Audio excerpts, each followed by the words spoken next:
Good morning, everyone, and welcome to Friday here at Namaste.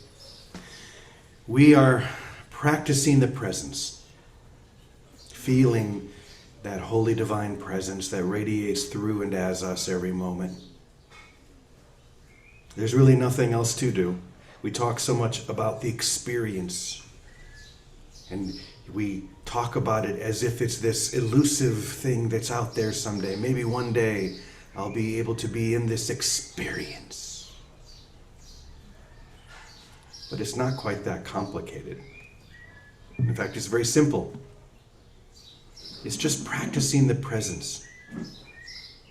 Feeling the presence of the beloved, or God, or whatever word you want to use to describe that. Feeling the presence. Allowing that presence to penetrate the armor, all of those protective layers that we've built around our heart, to not feel the presence. This is the moment that if we choose, we can allow that presence to penetrate all of those layers and all of that armor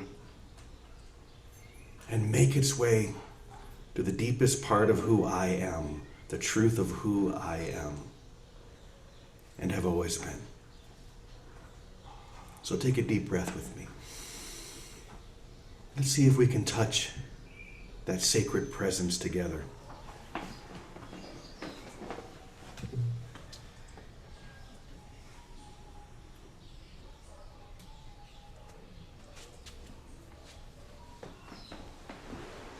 Take another deep breath. And allow that presence with a capital P to have its way with you. Yeah, to have its way with you. There's nothing better than allowing that presence to have its way with you in ways that you can't even begin to imagine.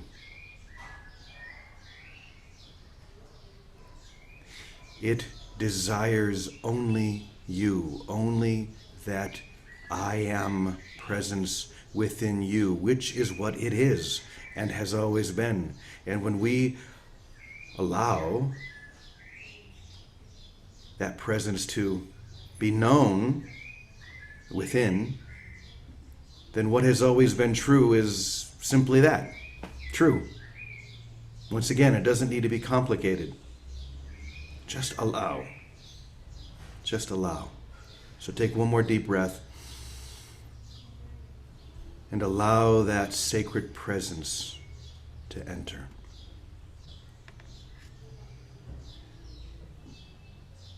We're going to be singing the daily word here today. Let me go ahead and bring it up on screen. And it's going to allow us to go even deeper into this beautiful presence. The presence and the power of God surround me, and I feel protected. The only thing I can feel protected by is that presence and that power. There's nothing in this world that can protect you, I hate to tell you. It's an illusion. But the presence and the power of God always does. So, I'll sing the beginning a couple times, then join me. The presence and the power of God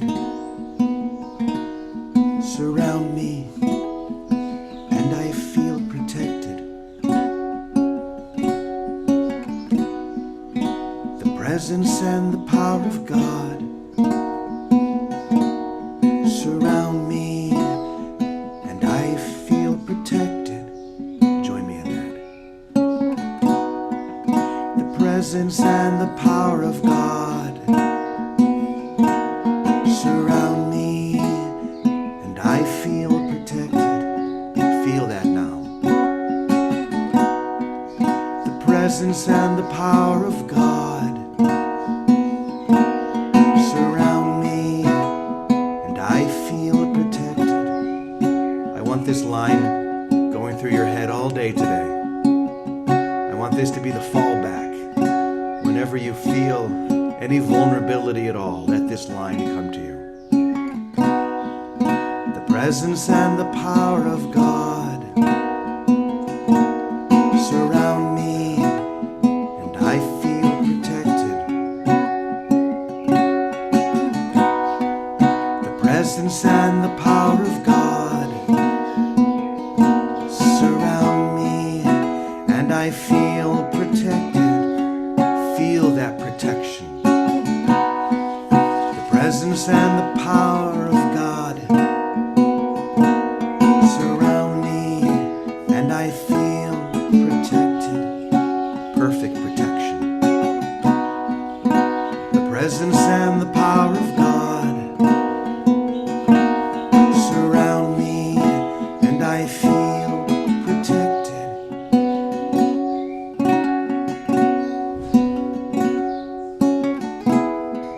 The holy presence of God is everywhere, everywhere.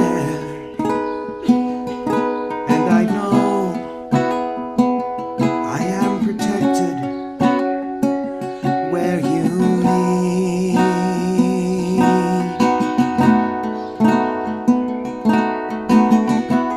What more could I ask for? What else could I need? For there's nothing left for me to believe. Here we go again. The presence and power of God. The presence and the power of God surround me, and I feel protected. The presence and the power of God surround me, and I feel protected. Protected now. The presence and the power of God surround me, and I feel protected. The presence and the power of God surround me, and I feel protected. A couple of more times, but very soft.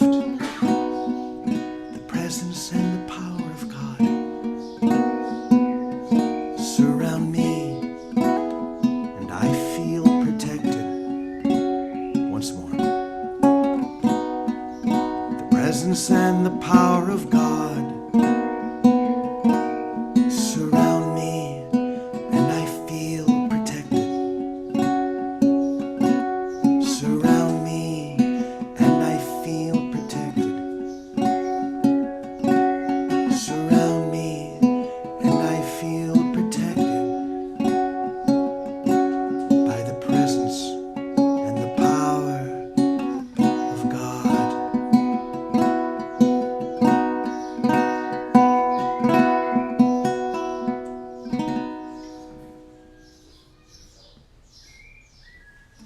The presence and the power of God surround me, and I feel protected.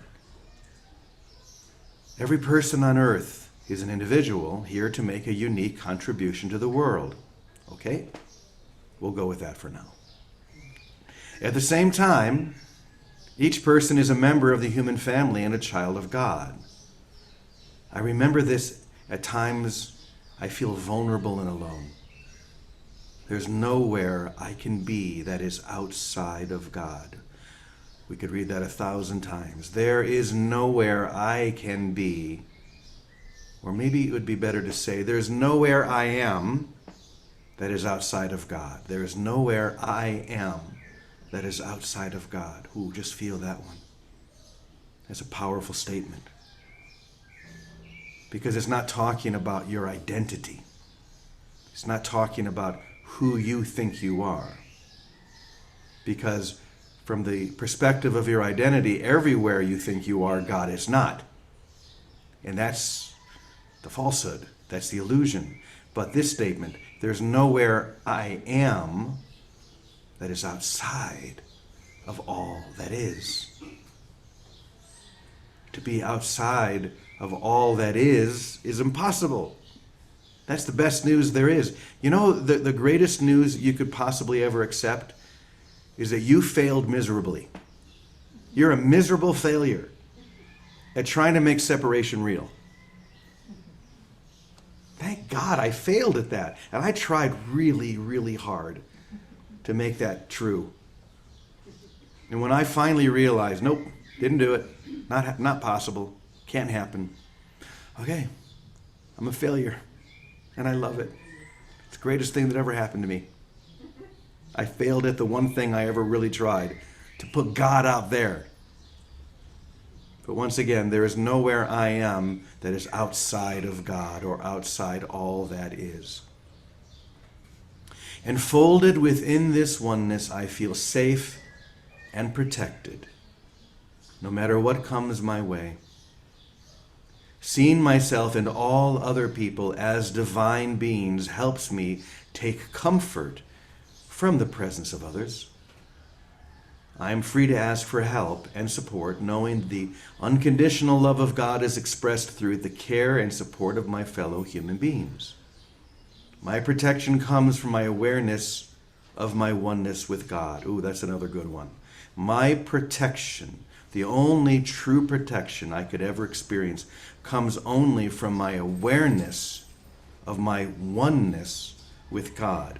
In other words, I have to be aware of it. It's true whether I'm aware of it or not, but I can't enjoy it unless I become aware of it. That's the experience. It's the awareness.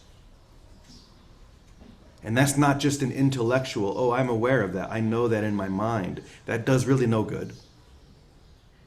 That doesn't really help us. Maybe it's a starting point. I'm not sure, but maybe. But the awareness, the full, complete acceptance, awareness of my oneness with God, that's where my protection is.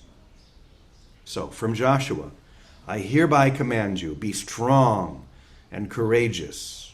Do not be frightened or dismayed, for the Lord your God is with you wherever you go.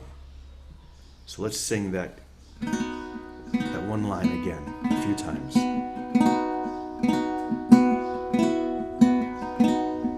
The presence and the power of God protect me. No, that's not it. What is it? We get into the energy, it's hard to remember. The presence and the power of God surround me. There we go. Surround me, and I feel protected. The presence and the power of God surround me, and I feel protected. Oh yeah. The presence and the power of God surround me, and I feel protected. Change those words to I am protected. The presence and the power of God surround me, and I am protected. The presence and the power of God surround me, and I am protected. Surround me, and I am protected. I am whole.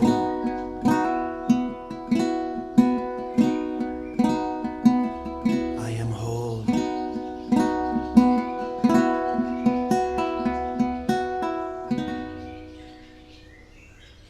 The presence and the power of God protect me, surround me, and I am protected. I am protected. I am whole. I am holy. I am. Let's lean into those words. If we only understood how powerful they are. Because those are the words that align most closely with our soul. I am. Guess what words align most closely to your ego? Anybody? Very good, Bethel. I want. I want this, I want that. And as soon as I get this or that, I want something else. As soon as I get what I think my heart's desire is, maybe a week goes by and I'm on to something else. Is that true for anybody else, or is that only me? It's only me. No, I am. This is the mantra of the soul. I am that. That's why God claimed that name, because it's the only name that could come close. It's the only thing in our language or our perception that can come close to what that presence and power actually is. And that's why when Moses said, "Who shall I tell the children of Israel, sending me to the Pharaoh? Ehyeh asher ehyeh. I am that I am." That's as close as you can come. Then he goes on to say, "Tell them I am sent you. I am." And just a little while later, Moses starts to think about this. Hold on a second. You're asking me to go to the most powerful man in the whole world and to tell him that the one God wants him to release all these Israelite slaves that are building his temples and his cities and everything else in Egypt. And you want me just to walk in. By the way, I'm a wanted man. You know that, right? They could just throw me in jail the instant I walk in. I did kill that one Egyptian a long time ago. I don't know if they remember, but they might. So this is dangerous, number one. Number two, they're not going to believe me. The one God wants you to release everyone. This is impossible. And Moses says, even Abraham and Isaac couldn't do what you're asking me to do. And I love what God says next. This burning bush, I imagine it starting to flame up, and the flame gets higher and hotter. And it says, "Yes, but to Abraham and Isaac, I did not give my name. I've given you something that will protect you.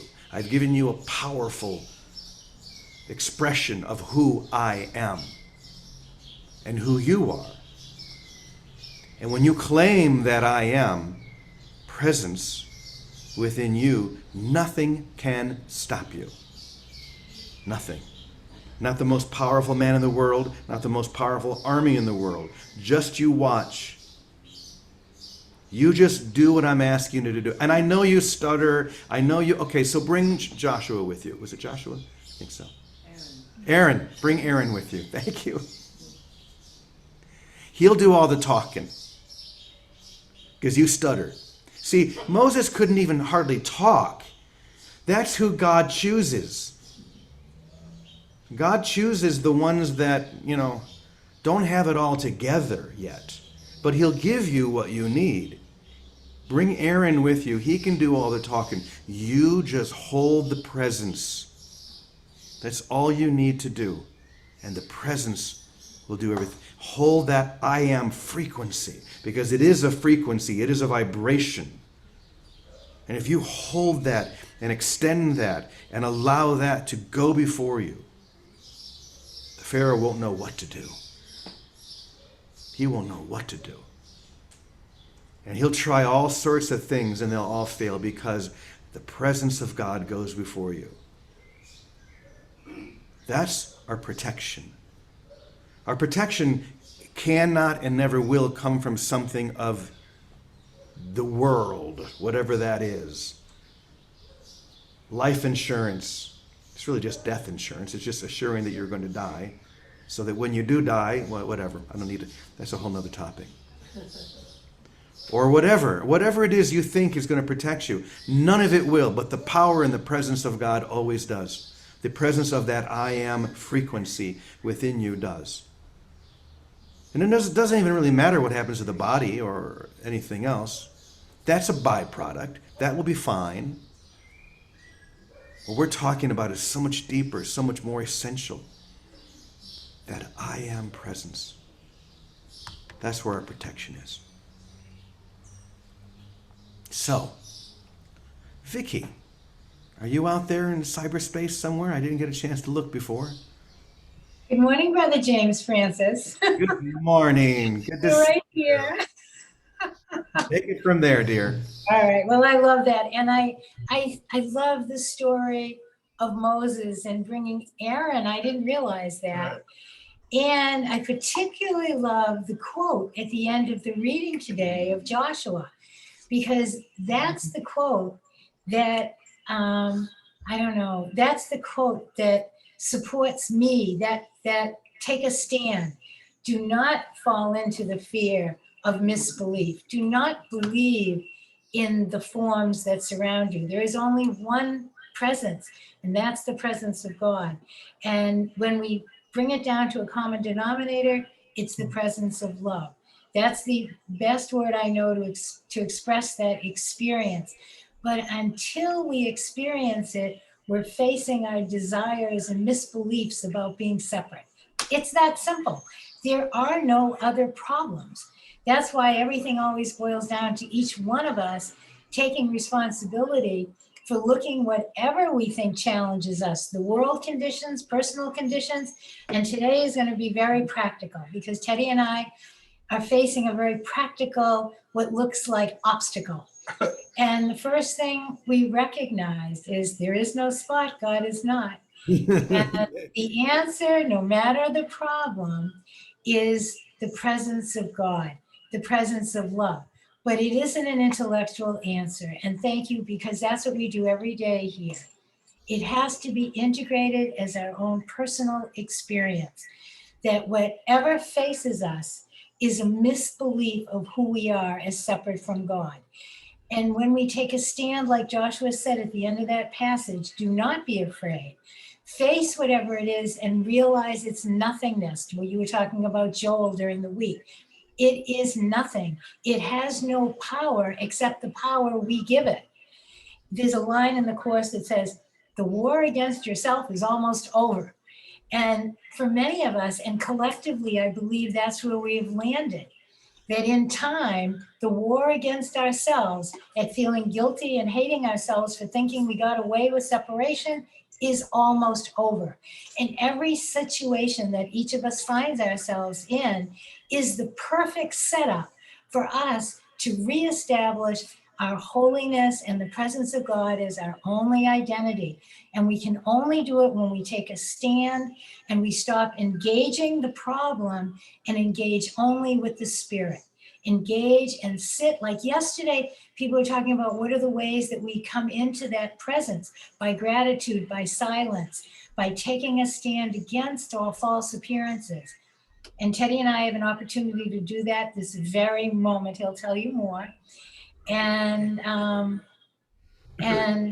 the other part of that is, we know, this is for me, and I think it's collective. We know when that presence has been established in us and we've let go of the misbelief that we had been entertaining in our own mind, by our joy.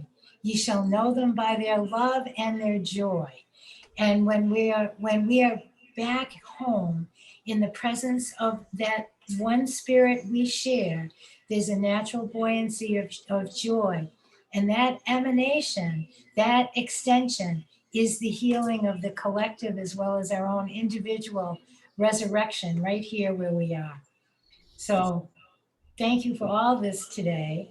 And thank you to everyone that has committed to living in the presence of God, no matter what faith, tradition, ritual, book you use, it does not matter. That universal, like it was with Moses, was with Joshua, was with Job, it's universal. When we rest and trust only that, surrender and trust only that. So thank you, Brother James Francis. Here's my brother, our brother. So I did want to say something about the quote from Unity, and can you read the first line of the second thing about? Sure. Just read that. Oh, that's the wrong one. 1 second. The first line of the second paragraph. No, the first paragraph. Every person on earth is an individual, here to make a unique contribution to the world. Right. So Here we go. well, this is what I'm going to say. there's, and you know, I know people read the course, and I don't know how well they read it and what they get out of it, because you you you get out of it what you're looking for. But when you really read what Jesus has to say in the course, there's a section where he talks about our desire for specialness and being a special individual. And what he's trying to say in that is, listen, God so loves you that he even let you have that. And except what he calls it is, we all have a special function in God's plan for salvation that each and every one of us must fulfill. So we've asked for specialness. So we all have an individual contribution to make to the plan for atonement. And it is an indication of, you know, God so loved the world, he gave his only begotten son. Like, God loves us. We are God's love. And he's incapable of denying us, because there's nothing for him to deny, since there is only love. He can't deny us love. He can't deny us the result of our own thinking, because that's part of our creation. So even in the world of space and time that has no reality, is an illusion, where we appear as individuals, the plan for salvation allows us each to have a particular function within the plan, so as that only we can complete that plan, so that while it looks like we're individuals, together as one, we are the completion of creation, and together as one, we are the completion of the plan for salvation as well. And even Jesus will say, even though he's transcended the world, this isn't over until each and every one of us has fulfilled their function and brought about the end for the need of space and time. Now, in reality, it's already occurred, but here it seems like we're living to do that. And that's the thing that we're finding, is we're actually living backwards to the point where we all did accomplish that. Time isn't going forward, it's actually going backwards. And because of our upside down view, we see it in a different way. We think it's going forward when it's actually going back to the time before space-time began and after space-time was over. And we all did fulfill our function. And so, you know, while I understand that sentence can be looked at in a particular way, it still is, in a way, in my understanding, consistent with what Jesus is telling us, and not against the will of God, because he wants us all to know who we are and know we can do what's asked of us. So we all have something that's been asked of us by the collective, and we get to fulfill, to know that we did so, and we were all participatory in the plan for our salvation, and we did fulfill our function. Thank you, Teddy, and thank you, Vicky. Teddy, you said something that sparked something in my mind. You reminded us that this isn't over. Whatever this is, it's not over until each one of us fulfill our own function within God's plan for salvation. Okay? Our own even special function, as you were saying. Now, last night I was popping popcorn, and I'm sure you've all popped popcorn before. I have one of those air poppers up in my room. And when you said that, I was thinking, okay, well, that's going to take a real long time. Is it? Is that true? No, it's not true. When I was popping the popcorn last night, what happens is all of those kernels are inside there, and it's spinning around, getting hotter and hotter and hotter. We talk a lot about turning up the heat, getting the heat of that transformation going, so that that which was so hard and encrusted can break free. So here you are, the popcorn is spinning, and then what happens? One of them pops, and then two, and then three. Now you might think, well, this is going to take a long time. This is going to take a long time for all this popcorn to pop. But what happens then? after one or two or three of them, then all of a sudden there's a momentum that is created and they just start popping like crazy and they're all opened. Do you see that it's the same thing here? Maybe there is that one, let's say Jesus, that first one to break free. In fact, we have the analogy of the tomb, breaking free from the tomb, just like the beautiful soft stuff inside the popcorn breaks free from that hardened shell. Jesus breaks free from the tomb into the resurrection. And then we're all called to do the same thing. And it may seem like it's taken a long time, but there is coming, and we're in the midst of, I believe, that moment like in the popcorn where it's happening so fast, you don't even recognize it. It's just what it is. I think that's a really easy way to understand this. It doesn't really take time, but I love the idea that we're going backwards as well. And we've talked before about original innocence. So often in our obsession with original sin, we forget original innocence. And that's what we're returning to, the return to innocence. So thank you, Teddy. Thank you, Vicky. Wow, this is a hot one. What a great way to end our week together. We will be here on Sunday, so I'm hoping you can join us then. But we're going to bring our prayers to the altar now.